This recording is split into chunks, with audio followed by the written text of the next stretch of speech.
ரக்ஷி வந்து ஒரு gift box unbox பண்ணிட்டு இருக்கான். என்ன இருக்குன்னு பார்க்கலாம். என்னம்மா கிஃப்ட் பாக்ஸ் இருக்காதுன்னா ஒண்ணுமே அதுக்குள்ள இருக்காதுன்னா என்ன சவுண்ட் கேக்குது. உள்ள வை அங்க போய் இங்க வை. ஓகே.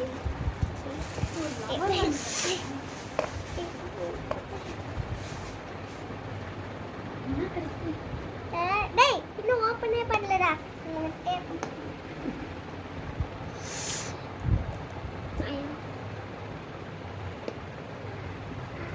இது சிசரேத்தா சிசரே இல்லாம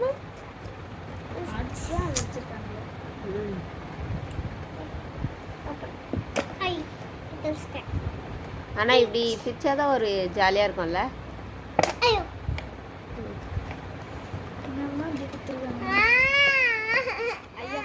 என்னது நல்லா போட்டு தேய்ச்சி அச்சோ சாமான் தேய்க்கிறது குளிக்கிறது. ஆமா இல்ல இது போட்டு அதான் அததான் குளிக்கிறது சாமான் அப்படி